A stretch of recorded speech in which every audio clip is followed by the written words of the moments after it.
క్రైస్తవ విశ్వాసంలో అన్నిటికంటే ముఖ్యమైనటువంటి భాగము ఏమిటి అని ఆలోచిస్తే మనం మొట్టమొదటిగా చాలా అవసరమైన భాగము దేవుని వాక్యము అని చూసుకున్నాం. దేవుని వాక్యము మాత్రమే అని చూసుకున్నాం. అయితే ఈ 66 పుస్తకాలు చేత పట్టుకున్న ప్రతి ఒక్కడు క్రైస్తవుడు కాదు. You will be shock to know this, but let me tell you in little more detail. ఈ 66 పుస్తకాలు చేత పట్టుకున్న వాళ్ళందరూ క్రైస్తవులు అవ్వటానికి అవకాశం లేదు. ఎందుకంటే మీరు చదువుతున్న ఈ 66 పుస్తకాలనే చదువుతారు. మీరు చెబుతున్నటువంటి ఈ మత్తయి, మార్కు, లూకా, యోహాను మరియు మిగిలిన నూతన నిబంధనలోని పుస్తకాలనే చేత పట్టుకొని చదువుతారు.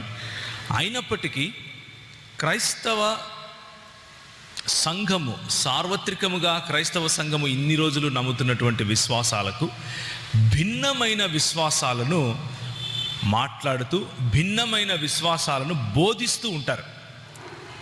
అలాంటి వారిని క్రైస్తవులు అని అనటానికి వీలుండదు. చాలాసార్లు అలా చేయటానికి మనం కష్టపడతాం. ఎందుకు అంటే మనకు క్రైస్తవ సిద్ధాంతానికి లేకపోతే క్రైస్తవులు అని ఎవరినైనా పిలవాలి మనము అంటే కొన్ని చాలా ప్రాముఖ్యమైన అయితే తప్పనిసరి అయిన సిద్ధాంతాలు ఉన్నాయి.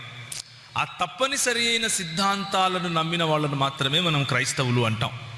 ఇందులో ఒక విషయం మనం గుర్తుంచుకోవాలి. ఈ తప్పనిసరి అయిన సిద్ధాంతాన్ని వివరించటంలో థియోలాజికల్ డిఫరెన్సెస్ ఉండొచ్చు. ఉదాహరణకి నిన్న మన జానీ బ్రదర్ ఒక ప్రశ్న అడిగారు. ఏమని అడిగారంటే, హస్త నిక్షేపణ ఉందా? పాత నిబంధన గ్రంథంలో అభిషేకం అనేవారు, కొత్త నిబంధన గ్రంథంలో తిమోతికి రాసిన పత్రికలో 2-3 వచనాల కారణంగా, తీతుకు మరియు తిమోతికి రాసిన పత్రికలో ఉన్న వచనాల కారణంగా హస్త నిక్షేపణ లేకపోతే పరిచర్య కొరకు ఎవరైనా సిద్ధపరిచి పంపించడం అనే ప్రక్రియ ఉందా? ఉంటే కారణం ఏంటి, లేకపోతే కారణం ఏంటి? ఇది అన్న ప్రశ్న.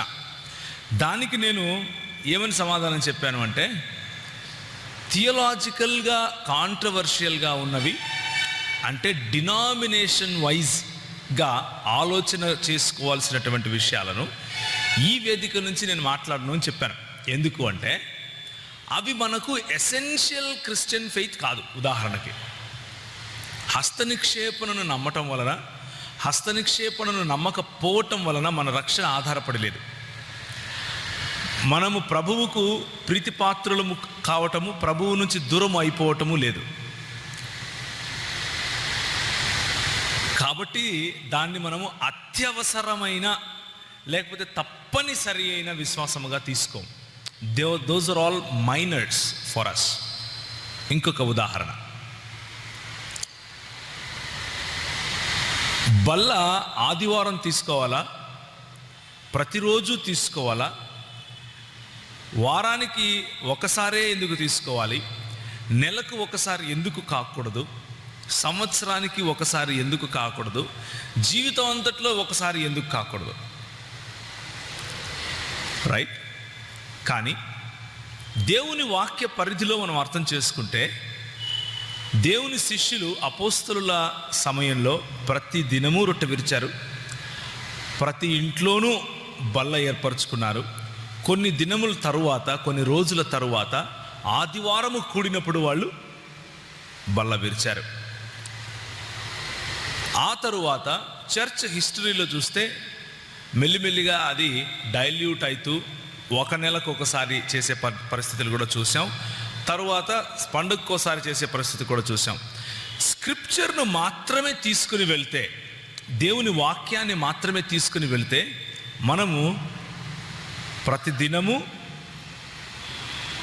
బల్ల విరవచ్చు.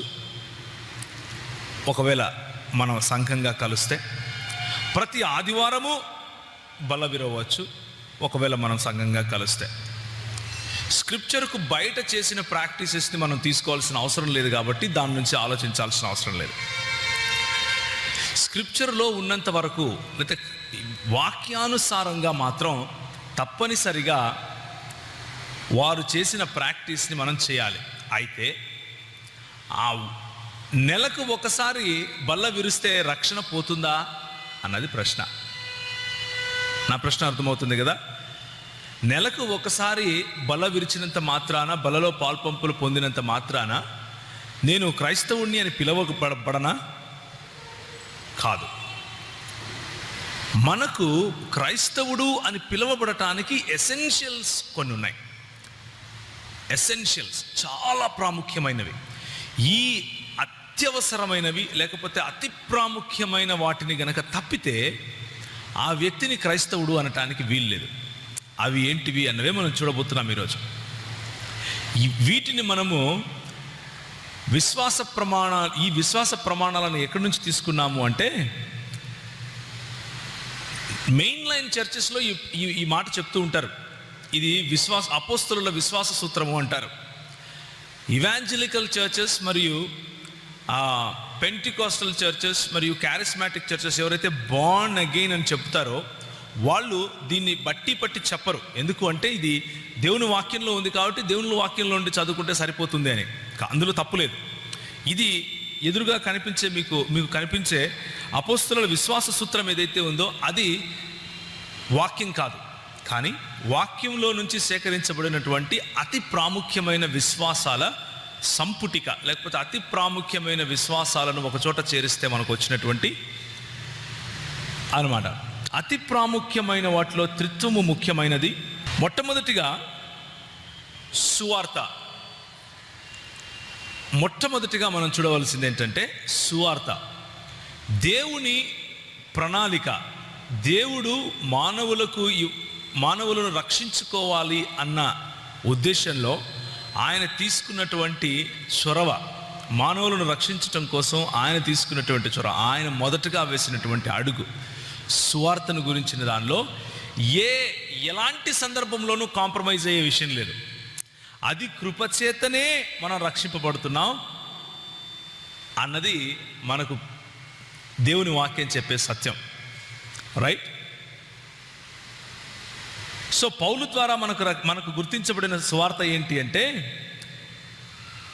మీరు దానిని అంగీకరించారు, దాని యందే నిలిచి ఉన్నారు, మీ విశ్వాసము వ్యర్థమైతే గాని నేను ఏ ఉపదేశమును సువార్త మీకు ప్రకటించుతునో ఆ ఉపదేశము మీరు గట్టిగా పట్టుకొని ఉన్న ఆ సువార్త వలననే మీరు రక్షణ పొందువారయ్యుందురు. అంటే నేను ఏ సువార్తనైతే ప్రకటించానో, ఏ సువార్త అది? మొదట యూదునికి గ్రీకు దేశస్థునికి రక్షణ కలుగు చేయుటకు అది దేవుని శక్తి అయ్యున్నది. ఈ సువార్త దేవుని శక్తి అయ్యున్నది. ఏంటయ్యా ఆ శక్తి అంటే, పాపము నుంచి ప్రాయశ్చిత్తము, పాపపు శక్తి నుండి విడుదల, ఆ తర్వాత పాపపు సముఖములో నుండి భవిష్యత్తులో రక్షింపబడటం. అంటే రోమీలకు రాసిన పత్రిక 9వ అధ్యాయం చూస్తే ఈ సువార్త ఏం సువార్తయా అంటే ఇది రక్షణను గూర్చిన సువార్త. ఆ రక్షణను గూర్చిన సువార్త మనకు చెప్పే 3 అంశాలు ఏంటివి అంటే, నేను పూర్వం అంటే భూతకాలంలో జరిగిన పాపము అనే ఎఫెక్ట్ నుంచి, పాపము అనే ఆ సంఖ్యల నుంచి విడిపింపబడ్డాను. వర్తమాన కాలంలో నా పైన ఉన్నటువంటి సిగ్గు, లేకపోతే నా పైన ఉన్నటువంటి గిల్ట్ అంటాం కదా, అపరాధ భావన, దాని నుండి నేను రక్షింపబడ్డాను. అలాగే జరగబోవు, నాకు అందబోవు రక్షణ, గ్లోరిఫికేషన్ అంటాం కదా, అందులో దానిని కూడా నేను పొందుకున్నాను. రక్షింపబడ్డాను, రక్షింపబడుతున్నాను, రక్షింపబడతాను అన్న ఈ 3 కోణాలలో నుండి కూడా దేవుని సువార్త మనకు రోమీలకు రాసిన పత్రిక 8-9 అధ్యాయాలలో పౌలు చెప్తున్నాడు. సో గత పాపాల నుండి, ఇప్పటి మన దోషారోపణ నుండి, అదేవిధంగా రాబో మహిమ నుండి కూడా, అంటే రాబో మహిమను కూడా మనం పొందుకుంటున్నట్లుగా దేవుని సువార్త మనకు చెప్తా ఉంది. దేవుని సువార్తలో మనం ఎటువంటి పరిస్థితుల్లోనూ కాంప్రమైజ్ అవ్వటానికి వీలు లేదు. దేవుని సువార్త అనే ఈ యేసు ప్రభువు మనకిచ్చే రక్షణ సువార్త అనే ఈ అంశము నుండి ఎవరైతే తప్పుతారో, ఎవరైతే కృప చేత విశ్వాసము ద్వారా అని, నేను తెలుగులో కరెక్ట్ చెప్తున్నానా? ఓకే. కృపచేత విశ్వాసము ద్వారా అని ఎవరైతే చెప్పరో వారిని మనం క్రైస్తవులుగా పిలవటానికి వీలు లేదు. ఉదాహరణకి ఎవరైనా వచ్చి కృపచేత విశ్వాసం ద్వారా కాదు బాబు రక్షణ, నువ్వు దాన్ని ఆర్జించుకోవాలి, నువ్వు దానికోసం కష్టపడాలి, మంచి పనులు చేసి దాన్ని సంపాదించుకోవాలి అని చెబితే వారిని మనం క్రైస్తవులుగా పరిగణించాల్సిన అవసరం లేదు. ఎందుకు అంటే పౌలు చెప్పిన సువార్త అది కాదు కాబట్టి, పౌలు చెప్పిన సువార్త ద్వారా మనకు రక్షణ కాబట్టి, ఏ సువార్తనైతే యేసు ప్రభు వారు వెళ్ళి ప్రకటించమన్నారో ఆ సువార్తనే గనక అపోస్తలులు మనకు అందించి ఉంటే ఆ సువార్తను నమ్మని వాడు యేసు ప్రభువును నమ్మని వాడుగా మనం గుర్తించాలి. రెండవ మాట, ఈ అతి ప్రాముఖ్యమైన విమోచనము ఎక్కడి నుంచి స్టార్ట్ అవుతుంది, ఎందుకు విమోచనము అంటే మొదటి మాట మానవుడి పతనం అర్థం చేసుకోవాలి. మానవుని పతనం ఇది ఎసెన్షియల్స్లో ఇది ఒక భాగం. అంటే ఒక ఆదాము పాపము చేయటం కారణంగా ఆయన ద్వారా జన్మించిన ప్రతి ఒక్కరూ, ఆయన ద్వారా మనుష్యులుగా జన్మించిన ప్రతి ఒక్కరికి జన్మతః పాపము అంటింది అన్నది దేవుని వాక్యం చెప్పే సత్యం.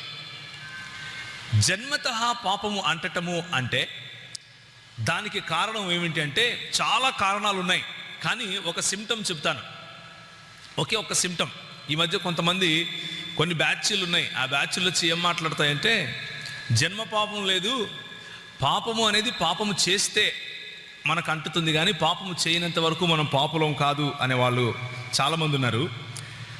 అది సమయం వచ్చినప్పుడు నేను మీకు చెబుతాను. కాకపోతే దేవుని వాక్యము ఏం చెప్తోంది అంటే మనిషి పుట్టుక నుంచి పాపము చేస్తాడు. మనిషి పుట్టుక నుంచి వానిలో పాపము చేసే గుణం ఉంటుంది అని దేవుని వాక్యం చెప్తుంది. అంటే పాపం చేసి తీరాలి అని దేవుని వాక్యం చెప్పటం లేదు, కానీ వాడు బ్రతికి జీవిస్తే పాపం చేసి తీరతాడు అని చెప్తా ఉంది. ఎందుకు అంటే వాడి ఆలోచనలలో కూడా పాపం ఉంటుంది కాబట్టి. ఉదాహరణకు చెప్తాను. ఇలాంటి వాళ్ళు మనకు తీసుకొని వచ్చే ఒకనొక అబ్జెక్షన్ ఏంటి అంటే, చిన్న పిల్లలు ఉన్నారండి, పుట్టారు, రెండు రోజులకే చనిపోయారు, పాపంలో పుట్టాడా? వాడు ఏం పాపం చేశాడు? మీ దేవుడు ఏం దేవుడయా, ఆయన తీసుకెళ్ళి నరకంలో వేస్తాడా చిన్న బిడ్డను? ఈ ఎమోషనల్ మాటలు వినటానికి ఎలా ఉంటాయంటే, అబ్బా నా దేవుడు ఇంత కఠినాత్ముడా అన్నట్లుగా ఆలోచింపజేసేవిగా ఉంటాయి. కానీ పాపము ఉంది అన్నదానికి రుజువు ఏంటి అంటే ఆ ప్రశ్నే. ఎలా చెప్పమంటారా? పాపము వలన వచ్చు జీతం ఏమిటి? మరణము. ఆ చిన్న బిడ్డ 2 రోజులకు చనిపోయాడు అంటే ఆ చావు ఎక్కడి నుంచి వచ్చింది? ఎక్కడి నుంచి వచ్చిందండి? పాపము నుంచి వచ్చింది. అయితే మన దేవుని సార్వభౌమత్వాన్ని, మానవునిగా పుట్టి పతనంలో ఉన్న నీకే చిన్న బిడ్డ మీద అంత కనికరం ఉంటే, సార్వభౌముడైన దేవుడు, మంచి దేవుడు, నిత్యత్వములో మంచితనాన్ని కలిగి ఉన్న ఈ దేవుడు, మంచితనం అనే ఉనికిలో ఉన్న ఈ దేవుడు, ఆయనకు ఈ చిన్న బిడ్డను ఏ విధంగా రక్షించుకోవాలో తెలియదా? ఆ చిన్న బిడ్డకు ఎలాంటి న్యాయం చేయాలో తెలియదా? కాబట్టి న్యాయవంతుడైన మన దేవుని పైన ఆ భారం వదిలేస్తే మంచిది. మనం సొంతంగా మన చేతిలోకి తీసుకొని పాపం లేదు ఏమీ లేదు అని చెప్పుకొని మనల్ని మోసం చేసుకోవటం కంటే, మరణము ఉంది అన్న సత్యమే పాపము ఉంది అన్న సత్యాన్ని నిరూపిస్తూ ఉంది. ఎందుకు అంటే, ఒకవేళ పాపము వలన వచ్చే జీతం మరణం కాకపోతే యేసు ప్రభువు మరణించటం, యేసు ప్రభువు తిరిగి లేయటము వ్యర్థం. ఒక యేసు ప్రభువులో పాపము వలన వచ్చు జీతము మరణము అన్న మాటను సిలువ పైన కొలస్సీలకు రాసిన పత్రిక 3వ అధ్యాయం ప్రకారం కొట్టివేయటం అసాధ్యం. కనుక మరణము ఉంది కాబట్టి పాపము ఉంది అని చెప్పి తీరాలి. మరణము పాపము యొక్క పర్యావసానము అన్న విషయం తెలుసుకున్నప్పుడు, పుట్టిన ప్రతి ఒక్కడు చనిపోయాడు అన్న విషయం తెలుసుకున్నప్పుడు, మరణము ఉంది అంటే పాపము ఉంది అని అర్థం చేసుకోవాలి. దానికి కొంతమంది వస్తారు, అడుగుతారు ఏమనంటే, మరి హానోకు చనిపోలేదు కదా, ఏలియా చనిపోలేదు కదా, అవునా కదా? అందుకనే దేవుని వాక్యము స్పష్టంగా ఏం చెప్తుంది అంటే, హానోకు ఏలియాలకు సైతము సువార్త ప్రకటింపబడుతుంది. హానోకు ఏలియాలకు సైతము సువార్త ప్రకటింపబడుతుంది. ఈ హానోకు ఏలియాలు సైతము, నిన్న అన్న ఒక ప్రశ్న అడిగారు, ఈ ప్రాయశ్చిత్తము లేకపోతే మానవ విమోచనము అనేది అనే మార్గము పాత నిబంధనలో ఉన్నవారికి మనకు ఒకే మార్గమా, లేకపోతే వేరువేరుగా ఏమైనా ఉందా? ఒకే మార్గం. There is only one way.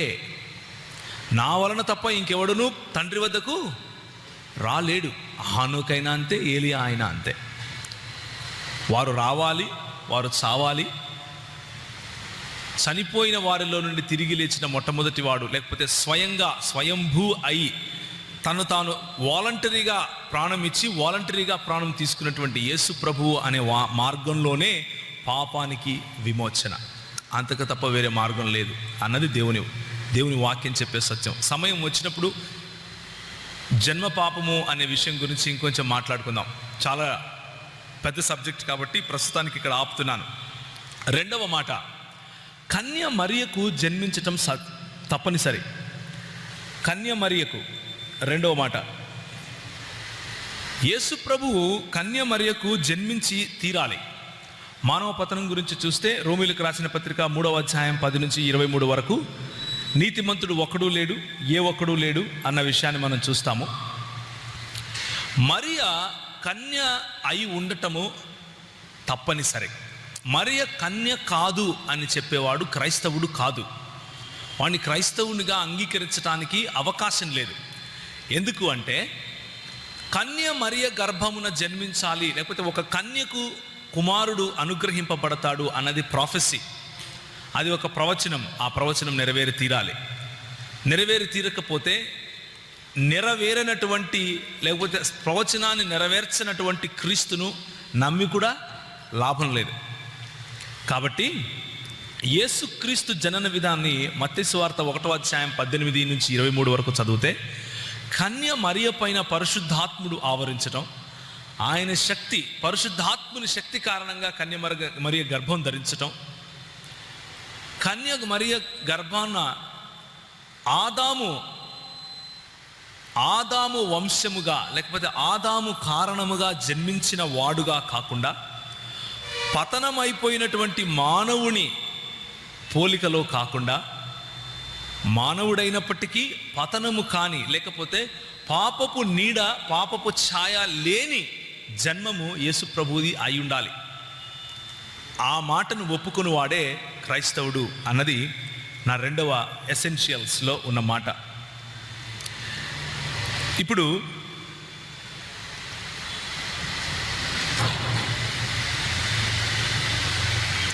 Okay, క్రీస్తు పరిశుద్ధత. ఈ యేసు క్రీస్తు ఎవరి గురించి అయితే మనకు దేవుని వాక్యం చెబుతా ఉందో, ఆ యేసు క్రీస్తు పరిశుద్ధమైన దేవుడు. పరిశుద్ధుడు అని మనం ఎందుకు చెప్తున్నాము అంటే, రైట్, కొరింథీయులకు రాసిన పత్రిక 5వ అధ్యాయం 21, 2వ కొరింథీయులకు రాసిన పత్రిక 5వ అధ్యాయం 21 చదివితే, దేవుని నీతి అగునట్లు పాపమెరుగని ఆయనను మన కోసము పాపముగా చేసెను అని దేవుని వాక్యం చెబుతా ఉంది. అంటే యేసుక్రీస్తు ప్రభువు పాపిగా చేయబడలేదు, పాపముగా నీ కోసము నా కోసము మనకు నీతి కలుగటం కోసం చేసుకున్నాడు. ఏ పాపమైతే మానవుని పతనం కారణంగా దేవునికి మానవునికి మధ్య అగాధం పెంచిందో, ఆ పాపానికి శిక్ష పడాలి. కాబట్టి యేసు ప్రభువే పాపముగా చేయబడ్డాడు. మన ప్రధాన యాజకుడు మన బలహీనతలను మనతో సహానుభవము లేనివాడు కాదు, కానీ సమస్త విషయములలోనూ మన వలనే శోధింపబడినను ఆయన పాపము లేనివాడుగా ఉన్నాడు. హెబ్రీయులకు రాసిన పత్రిక. యేసు ప్రభువు పాపము లేని జీవితం జీవించాడు. ఆయన పుట్టుకలో పాపము లేదు, ఆయన ప్రవర్తనలో కూడా పాపము లేదు, ఆయన నడవడికలో పాపము లేదు. నిర్దోషమైనటువంటి రక్తము కలిగినటువంటి యేసు ప్రభువు మన కోసము బలి చేయబడ్డాడు అన్న విషయం మనం నమ్మి తీరాలి.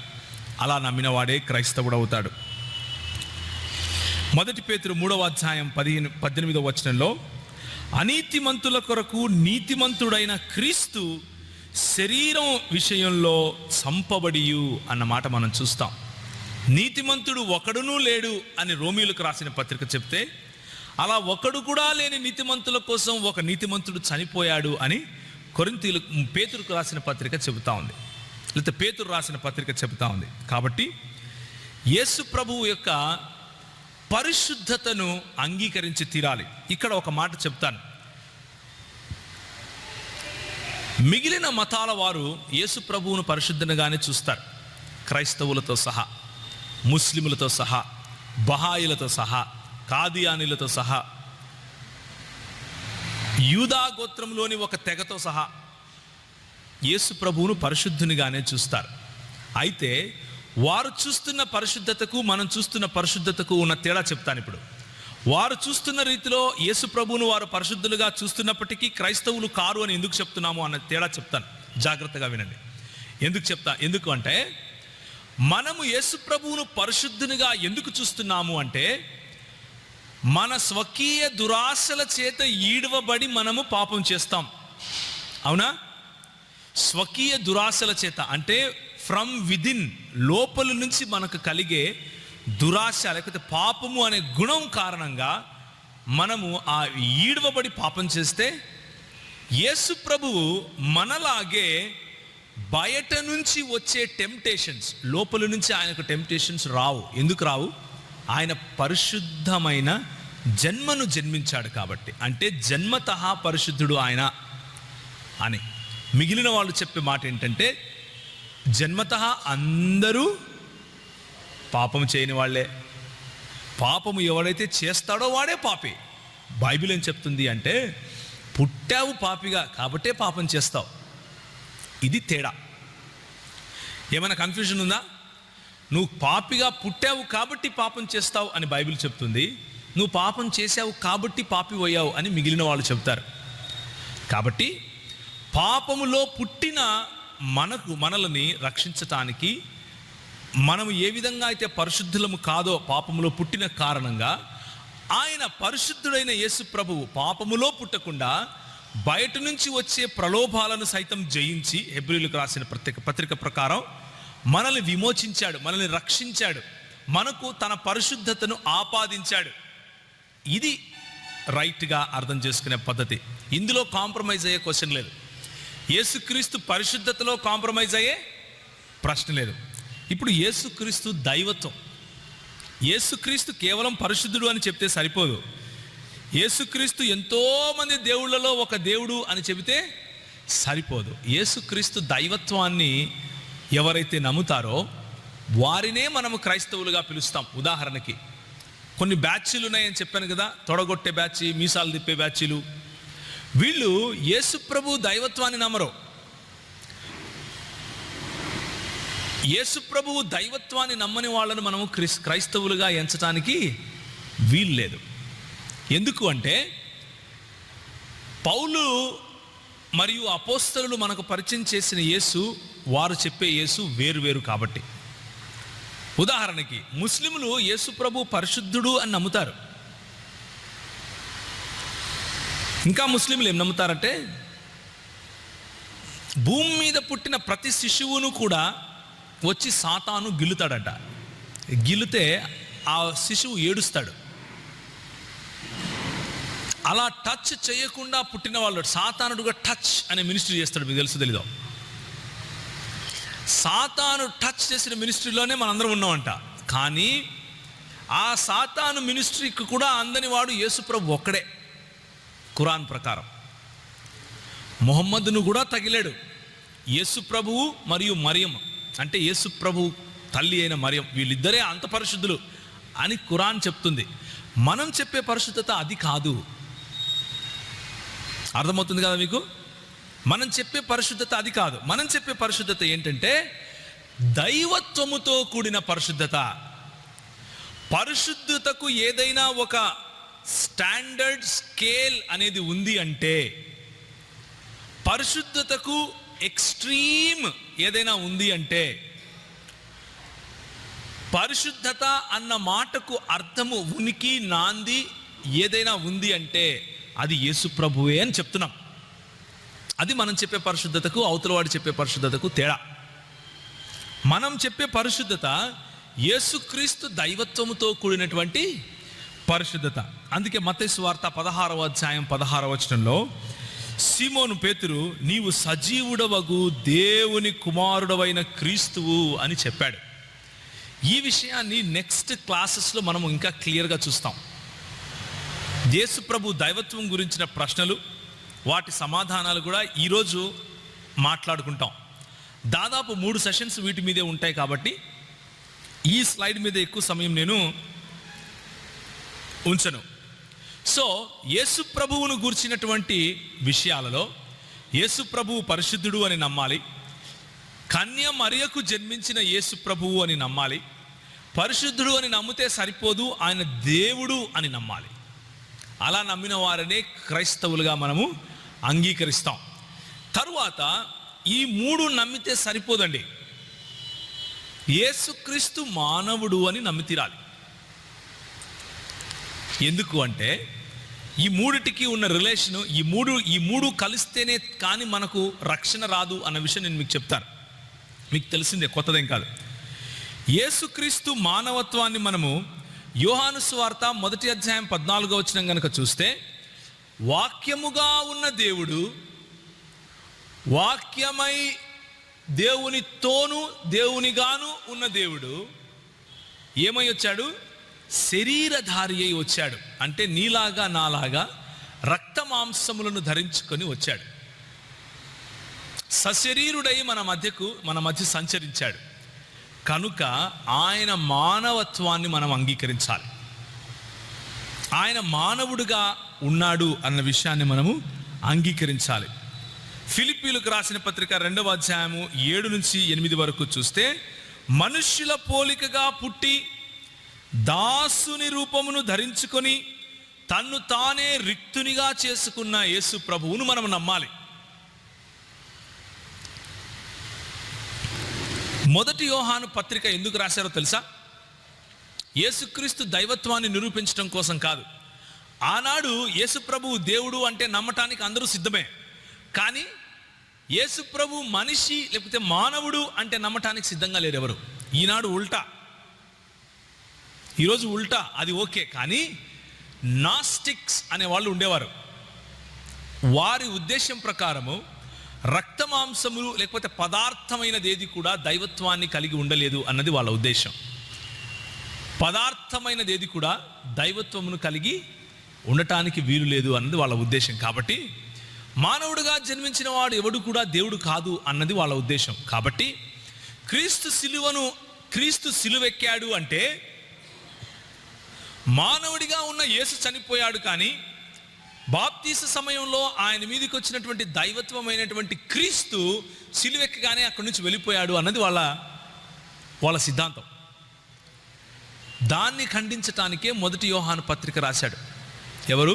యోహాను భక్తుడు. అందుకని ఆయన రాస్తాడు, ఎవరినైతే మేము స్పృశించితిమో లేకపోతే తాకామో, ఎవరి స్వరమునైతే మేము విన్నామో, ఎవరితోనైతే సహచారం చేశామో అంటూ ఆయన ఫిజికల్ అపియరెన్స్ని, ఆయన ఫిజికల్ టచ్ని, ఆయన ఫిజికల్ వర్డ్ని ఆయన ఎక్స్ప్లెయిన్ చేస్తాడు. కాబట్టి క్రైస్తవుడు అని చెప్పుకునేవాడు యేసుక్రీస్తు మానవుడు అని నమ్మి తీరాలి. మానవుడు కాకపోతే మనకు విమోచన లేదు. ఎందుకు అంటే ఒక ఆదాము ద్వారా మనకు పాపం వచ్చింది, ఇంకొక ఆదాము ద్వారా ఆ పాపము తీసివేయబడాలి. ఒక ఆదాము ద్వారా మనకు అంటినటువంటి ఈ వ్యాధి, పాపం అనే వ్యాధిని ఇంకొక ఆదాము జయిస్తేనే మన నుంచి తీసివేయబడే సాధ్యం ఉంది. ఆదం అంటే మనిషి అని అర్థం, నరుడు అని అర్థం. ఫీమేల్ మేల్ అనే డిఫరెన్స్ ఇక్కడ లేదు. ఆదం అంటే ఇద్దరికి సంబంధించింది. మానవులు అన్న విషయం ఇన్సాన్ అని. సో యేసు ప్రభువు దైవత్వం ఎంత ప్రాముఖ్యమో యేసు ప్రభువు మానవత్వం కూడా అంతే ప్రాముఖ్యం. హెబ్రీయులకు రాసిన పత్రిక 2వ అధ్యాయం 14వ వచనం చూస్తే, కాబట్టి ఆ పిల్లలు రక్తమాంసములు గలవారైనందున ఆ ప్రకారమే మరణము యొక్క బలము గలవానిని అనగా అపవాదిని మరణము ద్వారా నశింపజేయుటకు జీవితకాలమంతయు మరణ భయము చేత దాస్యమునకు లోబడు వారిని విడిపించుటకు ఆయన కూడా రక్త మాంసములలో పాలివాడయ్యాడు. యేసు ప్రభువు రక్త మాంసములలో పాలివాడయ్యాడు. యేసు ప్రభువు రక్త మాంసములలో పాలివాడయ్యి ఇప్పుడు ఎక్కడికో వెళ్ళిపోయాడు అని అనుకుంటే ఇబ్బంది. ఈ రోజుకు కూడా ఆయన శరీరధారి అయి ఉన్నాడు. ఇది ఎంతమంది నమ్ముతారు? How many of you believe that he is reason in his body? ఆయన సశరీరుడై తిరిగి లేచాడు అని ఎంతమంది నమ్ముతారండి? అలా నమ్మని వాళ్ళు క్రైస్తవులు కాదు. So you better believe it. ఒకవేళ అందులో ఏమైనా డౌట్ ఉంటే ఇప్పుడే అడిగి తెలుసుకోండి. ఎందుకు అంటే తిమోతి ఏమంటాడు మనతో? దేవుడు ఒక్కడే, దేవునికి నరునికి మధ్య ఎవరు? క్రీస్తు యేసు అను నరుడు మధ్యవర్తిగా ఉన్నాడు. ఇప్పుడు నరుడేనా ఆయన? ఏమండి, యేసు ప్రభు వారు ఈరోజు ఏం చేస్తున్నారు? మన కోసం విజ్ఞాపన చేస్తున్నారు. దేవునికి మానవులకు మధ్య విజ్ఞాపన చేసే, లేకపోతే వకీలుగా ఉండే నరుడు ఈ రోజుకు కూడా నరుడు యేసు ప్రభు. కాబట్టి యేసుక్రీస్తు మానవత్వాన్ని, లేకపోతే యేసుక్రీస్తు మానవుడు నరుడు అన్న విషయాన్ని మనం అర్థం చేసుకోవాలి. ఇక్కడ ఒకవేళ డౌట్ రావచ్చు, మరి నరుడు అయితే ఆయనకు రక్తమాంసములు పరలోక రాజ్యమును, దేవుని రాజ్యమును స్వతంత్రించుకోవు కదా అన్న ప్రశ్న రావచ్చు. యేసు ప్రభువు తిరిగి రిజరెక్ట్ అయిన ఆ శరీరము మహిమ గల శరీరము. అందువల్లనే తలుపులు మూసినప్పటికీ లోపల ఉన్నటువంటి శిష్యులతో మాట్లాడటానికి ఆయన లోపలికి రాగలిగాడు. ఆ మహిమ గల శరీరము యేసు ప్రభు ధరించి ఉన్నాడు. అయితే మానవుడే. ఇంకా దీనినే ఏమంటాము అంటే థియోలాజికల్ భాషలో హైపోస్టాటిక్ యూనియన్ అంటారు. హైపోస్టాటిక్ యూనియన్ అంటే దేవుడు మరియు మానవుడు ఈ రెండు ఒక చోట కలవటం. అది అసాధ్యము అని మతాలు చెప్తాయి. నీకు అసాధ్యమైంది నేను సాధ్యం చేస్తాను అని దేవుని మార్గం చెప్తుంది. అది అసాధ్యము అని మతాలు చెబుతాయి. నువ్వు అసాధ్యం అనుకుంటున్నది నేను సుసాధ్యం చేస్తాను రా ఎర్రుడా అని దేవుడు చెప్తాడు. అందుకే ఆయన దేవుడు. ఆయనకు అసాధ్యమైనది ఏది లేదు. కాబట్టి దేవుడు అంటే యేసు ప్రభువు కన్య మరియకు జన్మించటం మన రక్షణకు మార్గం సరళం చేస్తుంది, లేకపోతే ఆ మార్గాన్ని సిద్ధపరుస్తుంది. యేసు ప్రభువు పరిశుద్ధునిగా జన్మించటం, పరిశుద్ధునిగా జీవించటం మన రక్షణకు చాలా ప్రాముఖ్యం. యేసు ప్రభువు పరిశుద్ధత మాత్రమే కాదు, ఆయన దేవుడు అని చెప్పటం మన రక్షణకు చాలా ప్రాముఖ్యం. ఎందుకు అంటే నిత్యుడగు దేవుడు కాకుండా మన పాపాలను పరిహరించటానికి ఏ మానవునికి శక్తి లేదు. ఎన్ని గొర్రెలు ఎన్ని దూడలు అర్పించినా, వేలాది నదులంతా విస్తార తైలము తీసుకొని వచ్చినా మనం చేసిన పాపాలకు సరిపోవు. అది నిత్యుడగు అనంతుడగు దేవుడు మాత్రమే చేయగలడు. కాబట్టి యేసు ప్రభువు దేవుడు అయి ఉండాలి. అదేవిధంగా చేసింది పాపము మానవుడు కాబట్టి మానవుని బలి తప్పదు. కాబట్టి ఆయన నరావతారం తీసుకున్నాడు. ఈ నాలుగు మాటల్లో ఏ ఒక్క మాట మనం విస్మరించినా కానీ క్రైస్తవులుగా చెప్పుకునే అర్హతను కోల్పోయిన వారం అవుతాం. జాగ్రత్తగా ఉండాలి. ఇప్పుడు ఈ దేవుడు ఏ దేవుని గురించి అయితే, లేకపోతే ఏ యేసుక్రీస్తు గురించి అయితే మాట్లాడుతున్నామో ఆ యేసుక్రీస్తు మనకు చెప్పినటువంటి మాటలు గమనించి చూస్తే దేవుడు ఐక్యుడై ఉన్నాడు, లేకపోతే దేవుని ఐక్యత, లేకపోతే దేవుని oneness, the unity of God అన్నది మనకు తెలుస్తుంది. యూనిటీ ఆఫ్ గాడ్, దేవుని ఐక్యత. ఇప్పుడు మనం అర్థం చేసుకోవాల్సింది ఏంటంటే ముగ్గురు దేవుళ్ళు ఉన్నారు అని చెప్పే క్రైస్తవుడు కాదు. జాగ్రత్తగా వినండి నేను చెప్పే మాటలు. ముగ్గురు దేవుళ్ళు ఉన్నారు అని చెప్పేవాడు క్రైస్తవుడు కాదు. దేవుని వాక్యం చెప్పేది ఏంటి అంటే ఒక దేవుడే. ద్వితీయోపదేశకాండము 6వ అధ్యాయము 4వ వచనము. ద్వితీయోపదేశకాండము 6వ అధ్యాయం 4వ వచనం ఏం చెప్తుంది? ఇశ్రాయేలు వినుము, నీ దేవుడైన యెహోవా అద్వితీయుడగు యెహోవా. ఇష్మా ఇస్రాయిల్, యాహ్వే ఎలోహిను, యాహ్వే యెహాద్ అని హెబ్రీ భాషలో ఉంటుంది. సో దేవుడు ఒకడు అన్న విషయాన్ని మనం అర్థం చేసుకోవాలి. ఒక దేవుణ్ణే మనం ఆరాధిస్తున్నాం. ఎవరైనా వచ్చి క్రైస్తవులు మీరు ముగ్గురు దేవుళ్ళను ఆరాధిస్తారా అని అడిగితే మన ఆన్సర్ ఏంటండి? కాదు, మేము ఒక్క దేవుణ్ణి ఆరాధిస్తాం. దీని వివరణ తర్వాత చూద్దాం. కానీ ప్రస్తుతానికి ఫౌండేషన్స్ అర్థం చేసుకోవాలి. ఈ ఫౌండేషన్స్ తప్పిన వాడు ఎవడు క్రైస్తవుడు కాదు అని చెప్పడం కోసం ఇది చెప్తున్నాను. నేను తప్ప నీకు వేరొక దేవుడు ఉండటానికి వీలు లేదు అని మన దేవుడు చెబుతాడు. నేను అని తన్ను తాను ఆయన ఒక దేవునిగానే ఏం చేస్తాడు? బయలుపరుచుకుంటాడు. ఒకడే దేవుడు తప్ప వేరొక దేవుడు లేడని నూతన నిబంధన గ్రంథం కూడా చెబుతుంది. 1 తిమోతి 2:5 దేవుడు ఒక్కడే అని చెబుతుంది. కాబట్టి దేవుని యొక్క ఐక్యతను మనం మర్చిపోకూడదు. దేవుడు ఒక్కడే అన్న సందేశాన్ని మనం మర్చిపోకూడదు. అయితే దేవుడు ఒక్కడే అని చెప్పే మతాలు ఇంకా ఉన్నాయి. ప్యాంథిజం కూడా దేవుడు ఒకడే అంటుంది. ఇస్లాం కూడా దేవుడు ఒకడే అంటుంది. కాదియానీలు కూడా దేవుని ఒకడే అంటారు. మాదీయులు దేవుడు ఒకడే అంటారు. ఈ రోజుకు సెబీయులు దేవుడు ఒకడే అంటారు. రైట్? జొరాస్త్రియనులు దేవుడు ఒకడే అంటారు. చాలా మంది ఇంకా ఉన్నారు దేవుడు ఒక్కడే అనేవాళ్ళు. ఈ మధ్య త్రైత సిద్ధాంతం అని ఒకటి వచ్చింది. భగవద్గీతలో నుంచి త్రైత సిద్ధాంతం. ఆడు కూడా దేవుడు ఒకడే అంటాడు. సో దేవుడు ఒకడే అని చెప్పిన వాళ్ళందరూ క్రైస్తవులు కారు.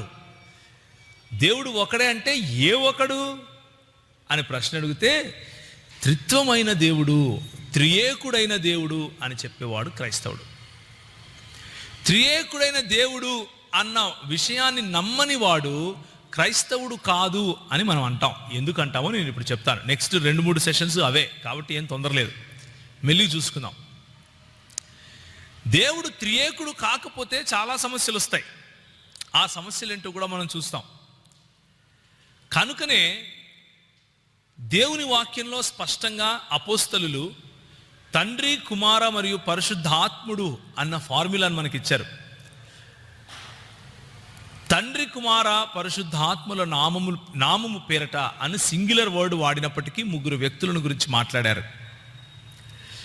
ప్రభువైన యేసు కృపయు, దేవుని ప్రేమయు, పరిశుద్ధాత్మ సహవాసము అంటూ ముగ్గురు వేరు వ్యక్తులను కోట్ చేస్తున్నప్పటికీ ఒక దేవుని గురించి మాట్లాడుతున్నట్లుగా వాళ్ళు చెప్పారు. కాబట్టి మనము నమ్మే దేవుడు ఒకడే, కానీ ఆయన ముగ్గురు వ్యక్తులలో తన ఉనికిని చాటుకున్నాడు. ఈ విషయాన్ని గుర్తుంచుకోవాలి. దీని వివరణ నెక్స్ట్ సెషన్స్లో మనం చూస్తాం. ఇప్పుడు ఈ మంచి దేవుడు, ఏ దేవుడినైతే మనం ఆరాధిస్తున్నామో ఈ మంచి దేవుడు కృప చూపించే దేవుడు. ఆ దేవుని కృప సార్వభౌమాధికారం కలిగినటువంటి ఈ దేవుని కృప మనకు క్రైస్తవులముగా చెప్పుకోవటానికి ఇది ఒక చాలా ఇంపార్టెంట్ టాపిక్. దేవుని కృప లేకుండా, దేవుని కృపను నమ్మకుండా మనము క్రైస్తవులుగా చెప్పుకోవటానికి అసాధ్యం. కారణం చెప్తాను. యోహాను సువార్త 15వ అధ్యాయము 5వ వచనం, ఎవడు నా యందు నిలిచియుండునో, నేను ఎవని యందు నిలిచియుందునో వాడు బహుగా ఫలించును, నాకు వేరుగా ఉండి మీరు ఏమీ చేయలేరు. అంటే మానవుడు దేవుని కృపపైన, దేవుని పైన ఆధారపడి ఉన్నాడు అన్నది సత్యం. ఇది దేవుని వాక్యం చెప్పే సత్యం. దీన్ని విస్మరిస్తే క్రైస్తవుడు అని చెప్పుకోవటం కష్టం, చెప్పుకోవటానికి వీలు లేదు. ఆయన నుండి వేరై మనం ఫలించలేము అన్న సత్యాన్ని మనం అర్థం చేసుకోవాలి. మనం విశ్వాసము ద్వారానే కృపచేతనే రక్షింపబడ్డాం కాబట్టి మనము దేవుని కృపను విశ్వసించక తప్పదు. ఇప్పుడు మనం అనుకున్నవన్నీ కూడా, మనం ఏవేవైతే మాట్లాడుకున్నామో ఇప్పుడు ఇవన్నీ కూడా ఎసెన్షియల్స్ ఆఫ్ క్రిస్టియన్ ఫెయిత్, మన క్రైస్తవ విశ్వాసానికి చాలా మూలమైనవి. 9వ పాయింట్, మన విశ్వాసము ఏంటి అంటే, ఒకడు నీతిమంతునిగా తీర్చబడాలి అంటే అది విశ్వాసము ద్వారానే అన్నది యేసు ప్రభువు మనకు నేర్పించినటువంటి లేఖనాలు మనకు నేర్పించే విశ్వాసం. మన పనుల ద్వారా విశ్వాసంగా తీర్చబడము, నీతిమంతునిగా తీర్చబడము. విశ్వాసము లేకుండా దేవునికి ఇష్టుడై ఉండుట అసాధ్యము. It is impossible to please God without faith. Without faith it is impossible to please God. హెబ్రీయులకు రాసిన పత్రిక 11వ అధ్యాయం. అలాగే మనము ఎలాంటి విశ్వాసాన్ని నమ్ముతాము అంటే, మంచి పనుల చేయటం కోసము తీసుకున్న విశ్వాసాన్ని నమ్ముతాం, మంచి పనుల వలన సంపాదించుకున్న విశ్వాసాన్ని కాదు. Okay, our faith or the symptom of our faith is good works. The source of our faith is not good works. అంటే మంచి పనుల కారణంగా మనకు విశ్వాసం రాదు, కానీ మనకు క్రీస్తు యేసు పట్ల ఉన్న విశ్వాసం కారణంగా మంచి పనులు మనం చేస్తాం. మంచి పనులు చేయాలి అన్న ఆజ్ఞను మనం శిరసా వహిస్తాం. ఓకే, కాబట్టే నీతిమంతుడు విశ్వాస మూలముగా జీవిస్తాడు. అయితే ఈ విశ్వాసము మూలముగా దేవుని కృపచేత మనం రక్షింపబడాలి అంటే యేసుక్రీస్తు యొక్క పశ్చాత్తాప బలిని మనం స్వీకరించాలి. ఉచితముగా ఇవ్వబడిన ఈ పశ్చాత్తాప బలిని మనము దాన్ని స్వీకరించాలి. యేసు ప్రభువు మన కొరకు బలిగా అర్పించబడ్డాడు కాబట్టే నాకు రక్షణ అన్న సత్యాన్ని మనం నమ్మాలి. ఇది ఈ 10 మనకు చాలా ప్రాముఖ్యమైనటువంటి విశ్వాసములు. ఇప్పుడు 11వది, యేసుక్రీస్తు చనిపోతే సరిపోదు, ఆయన తిరిగి లేపబడాలి. అందుకనే యేసుక్రీస్తు పశ్చాత్తాప బలి, ఉదాహరణకి ముస్లింలు చూడండి, పశ్చాత్తాప బలిని వాళ్ళు నమ్మరు. వమా కతలహు యకీనా అంటారు, అంటే వారు నిశ్చయముగా ఆయనను చంపలేదు కదా, ఆయనను చంపను లేదు, ఆయన సిలువ ఎక్కించను లేదు. వమా కతలుహు వమా సలబుహు. అయితే దేవుని వాక్యం చెప్పేది ఏంటి? ఆయన నిశ్చయంగా సిలువపైనే చనిపోయాడు. అది నమ్మని వాడు క్రైస్తవుడు కాదు. పౌలు ఏమంటాడు? సిలువ వేయబడిన క్రీస్తును మేము ప్రకటించుచున్నాము. క్రీస్తు సిలువపై చనిపోనియండలా మేము ప్రకటించు విశ్వాసము వ్యర్థము. అదే మాట మేము తిరిగి లేపబడిన, లేకపోతే పునరుత్థానుడైన యేసుక్రీస్తును ప్రకటించుచున్నాము అని కూడా పౌలు అంటాడు. కాబట్టి యేసుక్రీస్తు పశ్చాత్తాప బలి ఒక్కటే కాదు, ఆయన తిరిగి లేవటం కూడా క్రైస్తవ విశ్వాసానికి పునాది. యేసుక్రీస్తు తిరిగి లేచి తీరాలి, మనము అంటే తిరిగి లేచాడు అని నమ్మి తీరాలి. అప్పుడే మనం క్రైస్తవులుగా చెప్పుకోవాలి, లేకపోతే క్రైస్తవులుగా చెప్పుకోకూడదు. ఇవన్నీ కూడా దేవుని వాక్యంలో నుంచి మనం నేర్చుకున్నప్పటికీ, దేవుని వాక్యంలో నుంచి చదివే వాళ్ళు కూడా కొన్నిసార్లు వీటిని విస్మరించే అవకాశం ఉంది, లేకపోలేదు. అయితే విస్మరించడానికి వాళ్ళకు చాయిస్ ఉంది, మనమేం వాళ్ళని కట్టేసి కొట్టం, కానీ క్రైస్తవులుగా పిలవం అంతే. అర్థమవుతుంది కదా నేను చెప్పే విషయం ఏంటో? ఇలా నమ్మని వాళ్ళను మనము క్రైస్తవులు అని పిలవం అంతే. మిగిలిన వాళ్ళు ఏమైనా నమ్మచ్చు, బైబిల్ గ్రంథం అందరి కోసం ఉంది, ఎవరైనా చదవచ్చు. మనం అందరినీ ఆహ్వానిస్తాం, అందరికీ బైబిల్ ఇస్తాం, చదవమని చెప్తాం. అయితే ఎవరిని క్రైస్తవులుగా పిలవాలి, ఎవరిని క్రైస్తవులుగా పిలవకూడదు అన్నదానికి దేవుని వాక్యం ఒక ప్రమాణం పెట్టింది. ఆ ప్రమాణాలే ఇవి.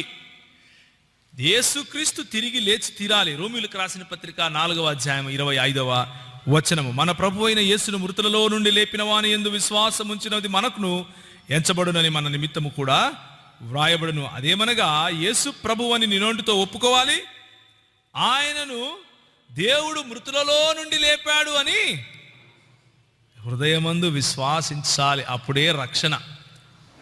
అలా విశ్వసించని వాడు రక్షణ పొందడు.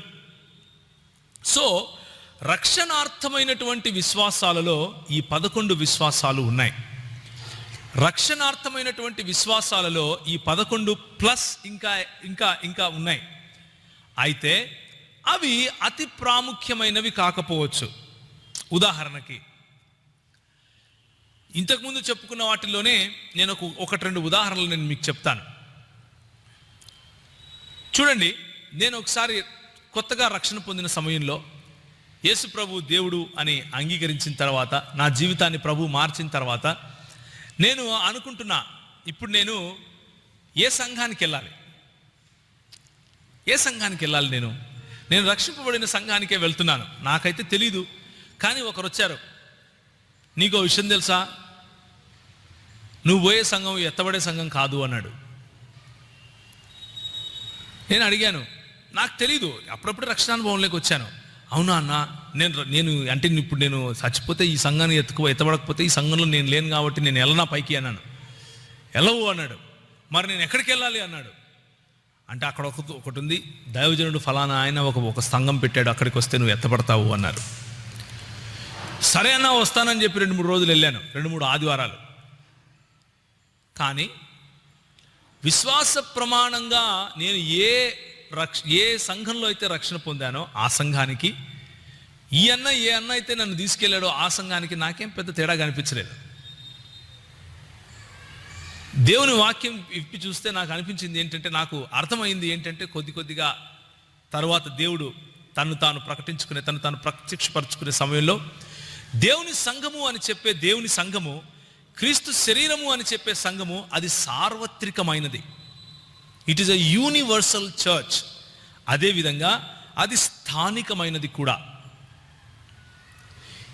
మనము నమ్మినటువంటి ఈ 11 ప్రాముఖ్యమైన విశ్వాసములను, వీటిలో నుంచి తప్పకుండా ఏ సంఘం అయితే ఉంటుందో ఆ సంఘాలన్నీ, ఆ సంఘాలు కాదు, సంఘము ఎత్తబడుతుంది.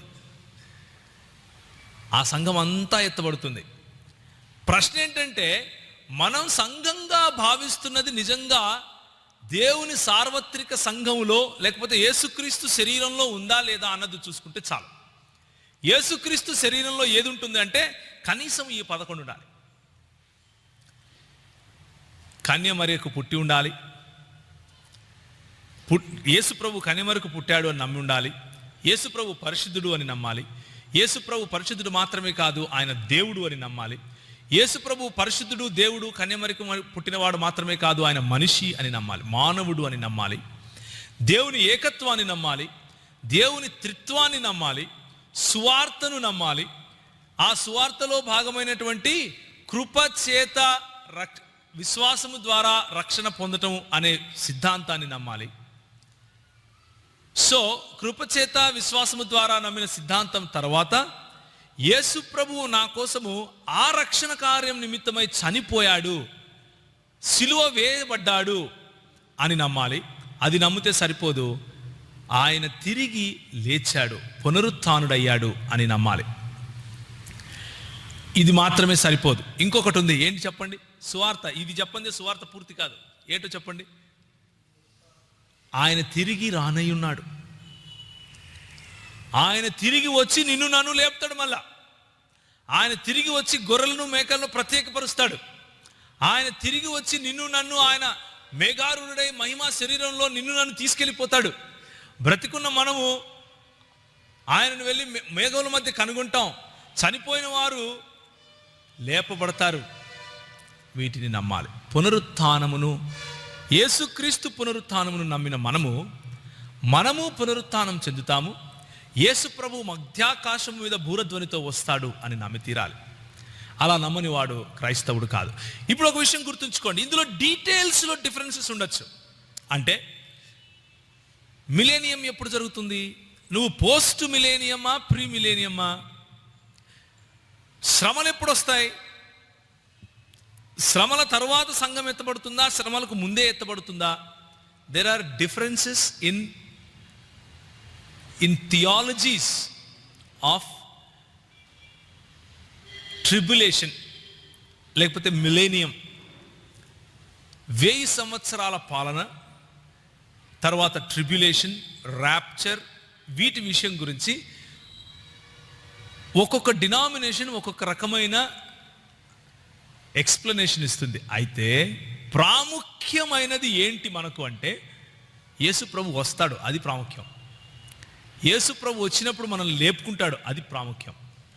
అందుకనే ఇలాంటి డిఫరెన్సెస్ ఉన్నప్పటికీ మనం వాళ్ళని క్రైస్తవులు అంటాం. ఎందుకు అంటే ఎసెన్షియల్ పార్ట్లో వాళ్ళు తప్పిపోవట్లేదు. ఎసెన్షియల్ విశ్వాసంలో అంటే అతి ప్రాముఖ్యమైన విశ్వాసంలో వాళ్ళు నిలకడగానే ఉన్నారు. ఆ అతి ప్రాముఖ్యమైన విశ్వాసాన్ని ఏ విధంగా వాళ్ళు ఎక్స్ప్లెయిన్ చేస్తారు, వివరిస్తారు అన్న దాంట్లో వేరు వేరు దృక్పథాలు ఉన్నాయి, అంతే కదా. అక్కడ ఒకవేళ కొంచెము లూజ్గా ఉన్నా కానీ ఇబ్బంది లేదు. ఇబ్బంది లేదు అంటే ఎప్పటికీ అలాగే ఉండాలి అన్నది నా ఉద్దేశం కాదు. ఇబ్బంది ఉన్న చోట మాట్లాడుకొని వాటిని సరిచేసుకుంటే మంచిదే. అయితే అలాంటి సిద్ధాంతాలు నీ రక్షణను పోగొట్టవు అన్నది నేను చెప్పే విషయం. ఆ సిద్ధాంతంలో ఉన్నటువంటి తేడా కారణంగా నీ రక్షణను నువ్వు కోల్పోవు. ఆ సిద్ధాంతాన్ని సరిగ్గా నమ్మినంత మాత్రాన నీకు రక్షణ రాదు. ఇది నేను చెప్పే విషయం. అగైన్, రక్షణ కార్యము లేకపోతే యేసుక్రీస్తు మన కోసం చేసినటువంటి రక్షణ సంకల్పము అన్నదానికి కూడా రెండు వేరు దృక్పథాలు ఉన్నాయి. ఒక దృక్పథాన్ని రిఫార్మ్డ్ దృక్పథము లేక కాల్వినిస్టిక్ దృక్పథము అంటారు. ఇంకొక దృక్పథాన్ని ఆర్మేనియన్ లేక నాన్ కాల్వినిస్ట్ దృక్పథము అని అంటారు. ఈ రెండు దృక్పథాలు ఉన్నవారిని క్రైస్తవులుగానే పిలుస్తాం. ఎందుకు అంటే రక్షణ యేసు ప్రభువులోనే విశ్వాసము కృపచేత విశ్వాసం ద్వారానే అన్నది నమ్ముతారు, ఇద్దరూ నమ్ముతారు. అయితే దానికి ఉన్న ఎక్స్ప్లెనేషన్లో డిఫరెన్సెస్ ఉంటాయి. అయినా కానీ వాళ్ళిద్దరినీ క్రైస్తవులుగానే నమ్ముతాం, వాళ్ళిద్దరినీ క్రైస్తవులుగానే స్వీకరిస్తాం. ఎందుకు అంటే థియలాజికల్గా ఎక్స్ప్లెనేషన్లో డిఫరెన్సెస్ ఉన్నంత మాత్రాన ఒకరిని క్రైస్తవుడు అని, క్రైస్తవుడు ఇంకొకరు కాదు అని చెప్పటం వల్ల మనకు వచ్చే లాభం లేదు. అయితే ఈ 11 విషయాలు మాత్రము మనము తప్పనిసరిగా నమ్మి తీరాలి. వాటికి తరువాత ఇంకా కొన్ని ఉన్నాయి. ఇప్పటికీ క్రీస్తు నరుడుగానే ఉండి మన కోసం విజ్ఞాపన చేయటం, శరీరపరమైన క్రీస్తు ఆరోహణం, తర్వాత ప్రధాన యాజకుడైన క్రీస్తు విజ్ఞాపన, ఆ తర్వాత క్రీస్తు రెండవ రాకడను గురించినటువంటి మహిమకు సంబంధించినటువంటి ఆయన ఉనికి, ఇలాంటి విషయాలు కూడా ఉన్నాయి. పరలోకం నిత్యత్వంలో ఉంటుంది, అది ఈరోజు మనకు సిద్ధపరచబడుతోంది అన్న విషయం మనం నమ్మి తీరుతాం. అలాగే నరకం ఉంది, అది తప్పకుండా పాపులకు ఎవరైతే క్రీస్తును స్వీకరించకుండా వదిలేశారో వారికి ఆ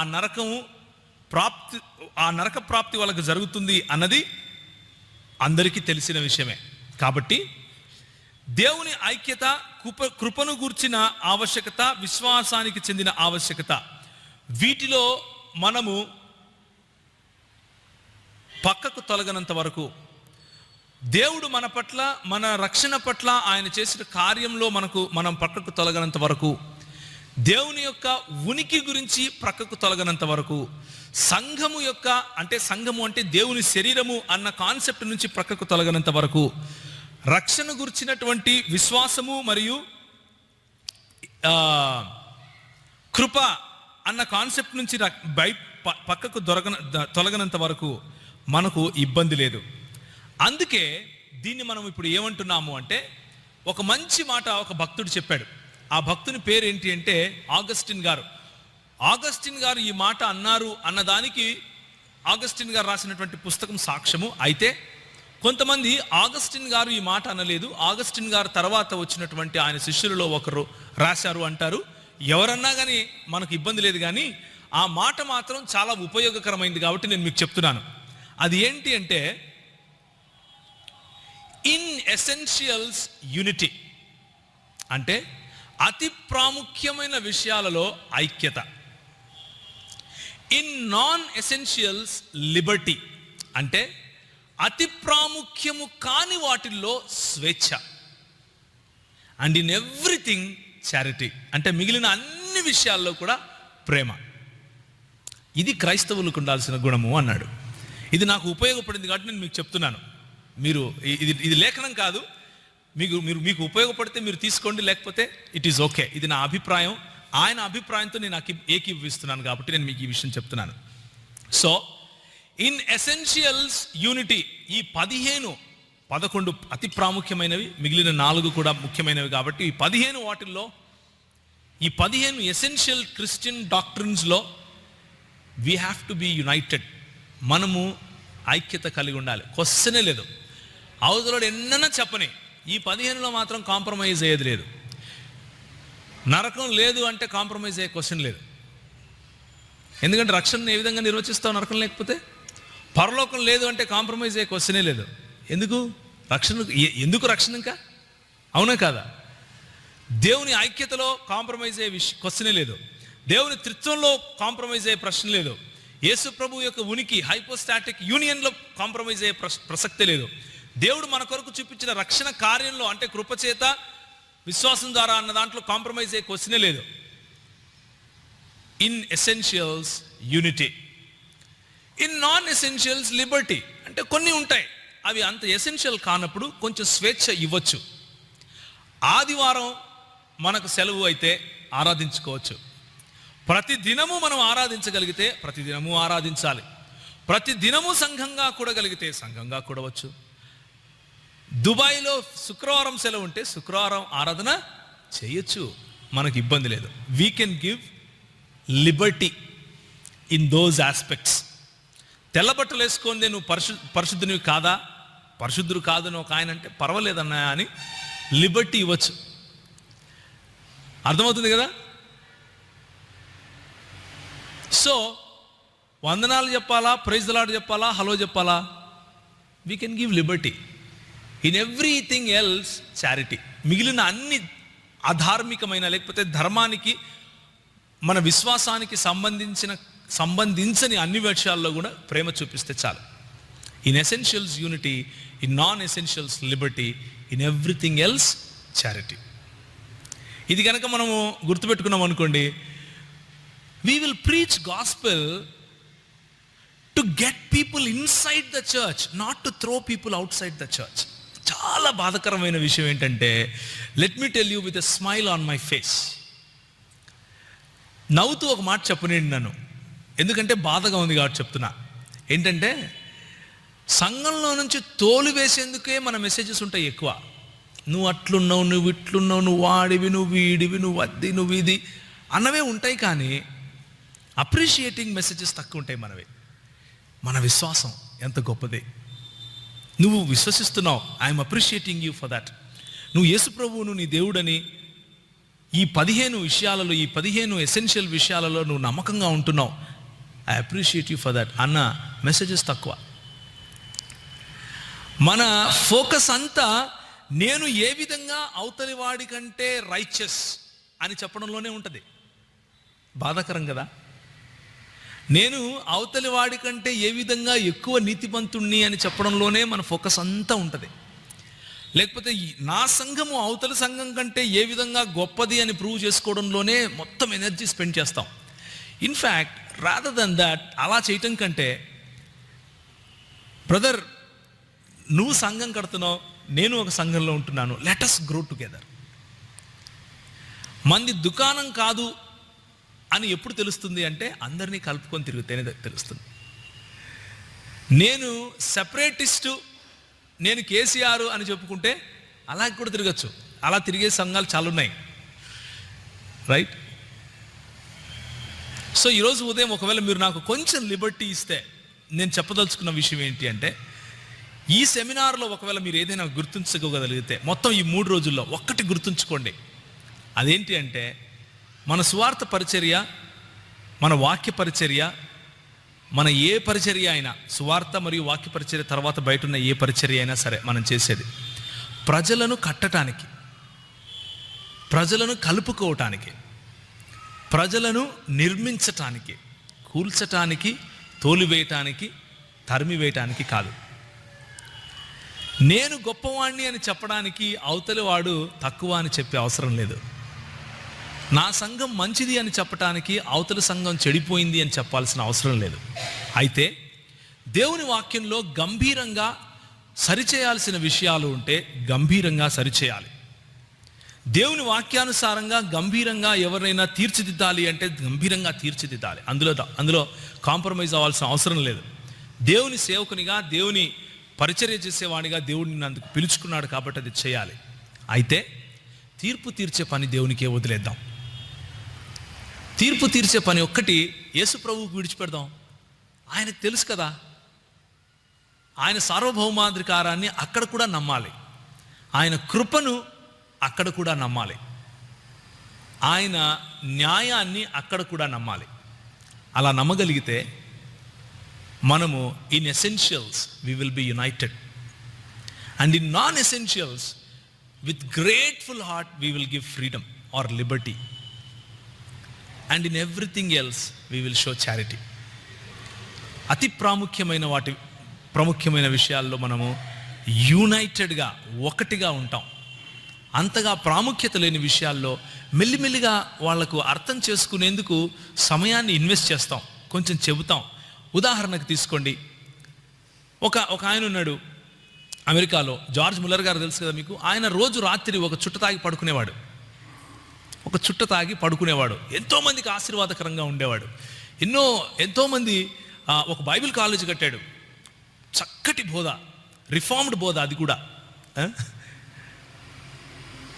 ఎంతోమంది పిల్లలను పెంచేవాడు. కానీ ఒకానొక రోజు ఒక ముసలాం వచ్చి, ఒక కొంచెం ఏజ్డ్ ఆమె వచ్చి, అయ్యా అంతా బాగుందయ్యా, కాకపోతే నీలో ఉన్న యేసు ప్రభువును సిగరెట్ తాగుతూ నేను చూడలేకపోతున్నానయ్యా అంది. అర్థం ఉందా? అంటే అన్నిట్లోనూ యునైటెడ్. ఇది ఆ బలహీనత ఉంది, ఆ బలహీనతను ఏ విధంగా సరిచేయాలి. ఆమె వచ్చింది, చాలా ప్రేమగా ఆమె చెప్పింది. జార్జ్ ముల్లర్ దాన్ని విడిచిపెట్టేశాడు, సింపుల్గా విడిచిపెట్టాడు. So what I'm trying to say is, మన సంఘంలో బలహీనంగా ఉన్నవాళ్ళు ఉంటారు. బలహీనతతో ఉన్నప్పటికీ యేసు ప్రభువు గురించినటువంటి ఈ 15 అతి ప్రాముఖ్యమైన విశ్వాసాలలో బలంగా ఉంటారు. అలాంటి వాళ్ళను తోలేయడం కంటే ఆ బలహీనతలను సహించటం మంచిది, ఆ బలహీనతలను భరించటం మంచిది, ఆ బలహీనతలతో వాళ్ళతో పాటు నడవటం మంచిది, ఆ బలహీనతలలో వాళ్ళను బలం ఇవ్వటం మంచిది. ఆ బలహీనతలను వాళ్ళకి చూపించి, ఈ బలహీనత గనక నువ్వు అధిగమిస్తే ప్రభువుకు ఆశీర్వాదకరంగా ఉంటావు అన్న విషయాన్ని మనం చెప్పగలిగితే, వారు తప్పకుండా మన చేతిలోను, దేవుని చేతిలోను, సంఘము కొరకు ఉపయోగపడే వాళ్ళుగా ఉంటారు. దయచేసి తలలు వంచుకుంటే ప్రార్థన చేసుకుందాం.